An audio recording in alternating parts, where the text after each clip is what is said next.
नमस्ते दोस्तों।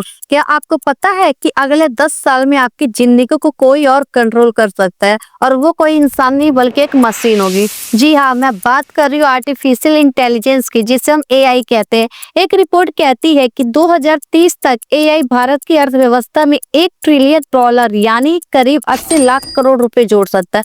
लेकिन रुकिए, क्या यह सुनहरा मौका या फिर एक ऐसा जाल जिसमें फंसकर हम अपनी आजादी, अपनी नौकरियां और शायद अपनी पहचान भी खो देंगे?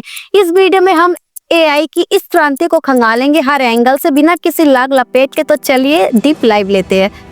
सेक्शन 1, एआई है क्या भला? सबसे पहले ये समझते हैं कि आखिर में एआई है क्या।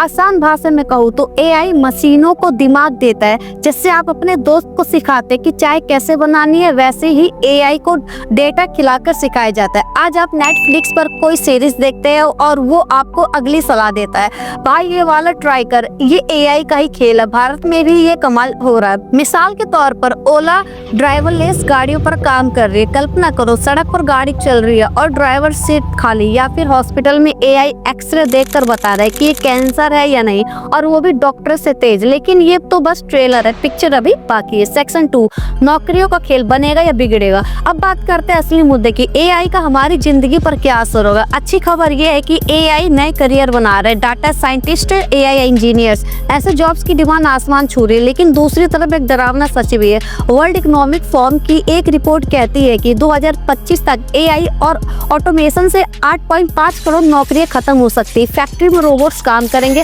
कॉल सेंटर्स में चैट बोट्स आपकी शिकायत सुनेंगे। तो क्या आपकी नौकरी सेफ है या फिर आपको भी एआई के साथ रेस लगानी पड़ेगी? लेकिन रुकिए, ये सिर्फ नुकसान ही की बात नहीं। उसी रिपोर्ट में ये भी कहा गया है कि 9.7 करोड़ नई नौकरियां भी बनेगी। सवाल ये है कि क्या भारत के पास इतने स्किल्ड लोग हैं कि इन मौकों को अपना सके? सेक्शन 3, एआई का डार्क साइड। हर चमकती चीज सोना नहीं होती और एआई भी कोई अपवाद नहीं है। इसके साथ कुछ बड़े खतरे भी है।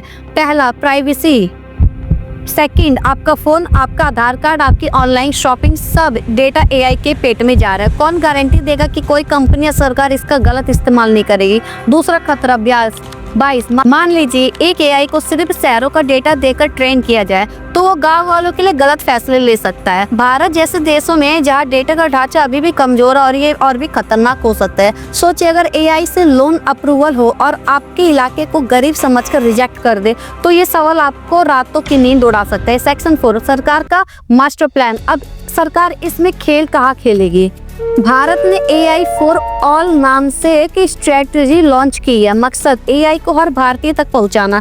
एनआईटीआई आयोग कहता है कि एआई से खेती, हेल्थ केयर और एजुकेशन में क्रांति आएगी। मिसाल के तौर पर एआई खेतों में फसलों की बीमारी का पता लगा सकता है, जिससे किसानों का नुकसान बचेगा। लेकिन क्या ये प्लान काफी है? अमेरिका और चीन एआई में अरबों डॉलर डाल रहे हैं, वही भारत का बजट अभी भी उनके सामने छोटा है। अगर हमें ग्लोबल रेस में आगे निकलना तो स्कूल कॉलेज में एआई की पढ़ाई, रिसर्च और इंफ्रास्ट्रक्चर पर जोर देना होगा। क्या हम तैयार हैं?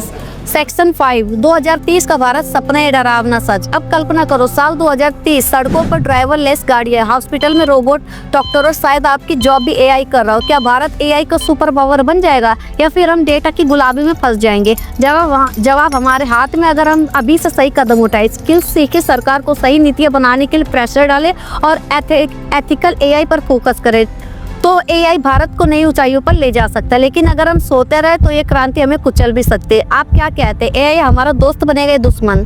आपकी बारी है दोस्तों। एआई का तूफान आ चुका है। ये हमें आसमान पर ले जा सकता है या जमीन पर पटक सकता है, ये हम पर डिपेंड करता है। तो सोचिए कि आप इस क्रांति का हिस्सा बनना चाहते हैं। कमेंट में बताएं कि आपको एआई से उम्मीद है या डर। और हाँ, अगर ये वीडियो आपको झकझोर गया हो तो लाइक, शेयर और सब्सक्राइब जरूर करें। अगली बार फिर मिलेंगे एक ऐसे टॉपिक के साथ जो आपके दिमाग को हिला देगा। तब तक के लिए जय हिंद।